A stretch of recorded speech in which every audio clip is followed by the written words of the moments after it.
All right, get yourself a glass of Hatorade because here we are. I changed my mind. I'm keeping the iPhone XS Max.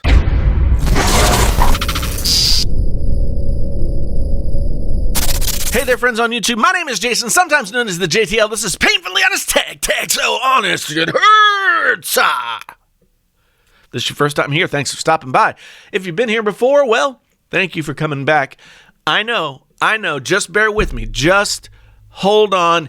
Just bear with me. Let's talk. I've gone on record several times since the announcement of the new iPhone stating how disappointed I am at how Apple has put together their new iPhone lineup. I don't appreciate the usury pricing structures. There are still bugs in the OS that they said was going to be all about stability. They've messed with how the front-facing camera processes images to where they look like total dog crap. They have somehow borked up the charging for the devices, and I have a feeling it's because they put an underpowered charger in the box and not entirely because of the software that needs to be fixed, but more on that in a future video. The screen on my device also has the dreaded blue shift that plagues some OLED screens, but I've decided to keep it. I may return this particular phone, see if I can get a better screen, but I'm keeping the iPhone XS Max nonetheless. Now, I can hear you all out there typing feverishly in the comments, telling me what a hypocrite I am and how could I bash the product for weeks and then turn around and keep it. I stand by all the statements that I made about Apple and this product in particular, but after using the iPhone XS Max for 2 weeks, switching back and forth between that phone and the Note 9, I found myself always gravitating back toward the Max. Now, this is in no way a slight at the Note 9. It's still an amazing phone. I still feel it's more full-featured, arguably the better all-around phone, but there are certain aspects of the iPhone and how it works in my day-to-day life that have kept me coming back.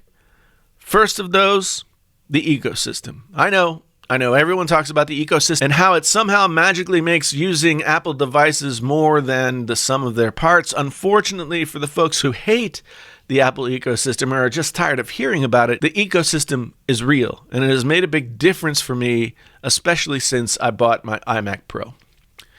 I take a lot of photos and video for my channel using my phone, and AirDrop is just such an amazing time saver when I want to get something from my phone to my computer. It's a heck of a lot better than waiting for something to show up in Google Drive, which can take a long time, or emailing photos to myself.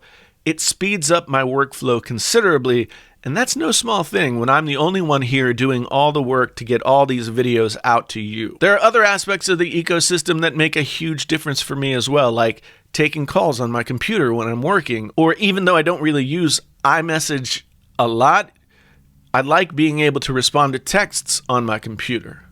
Number 2 reason that I have decided to keep this phone, shortcuts.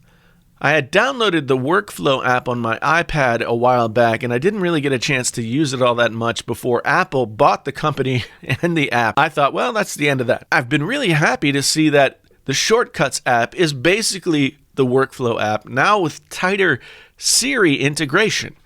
Not only can I trigger actions inside of the app, but I can also use Siri to trigger actions as well. I have long derided Siri for being basically useless for anything but the simplest tasks, and even then, it doesn't always do the job. But with the addition of shortcuts, there's a real potential for Siri to become what I've always hoped it would be, an extension of myself in the devices that I use. Some of the favorite shortcuts I'm using so far include the laundry timer, because I hate the smell of mildew and I hate forgetting that the laundry is in there and then it smells, and pizza assistant, which will just order me a pizza.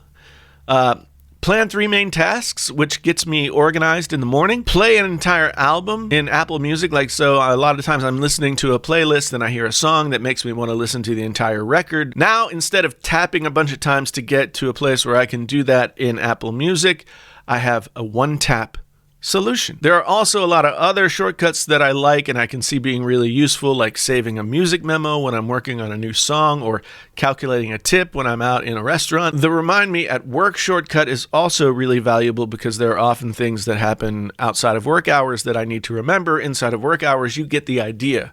While some of these features have been available in one form or another on Android and other devices in the past, Shortcuts is baked into the operating system in such a way that it allows me to do a lot of stuff more quickly and efficiently than I could have before. I think Shortcuts is going to become a killer app for Apple and will be yet another reason for people to gravitate toward iOS. Quinn over at Snazzy Labs did a great video outlining what Shortcuts can do, and I'm going to link that video right here so you can get a more in-depth look than what I'm giving you in this video. Now finally, 3. iOS is just more comfortable for me than Android, and I think it's time that I just admit that. I will always love the S Pen and the versatility of the Note line. I will always love the superior audio available on the LG phones, but iOS will always work better for me.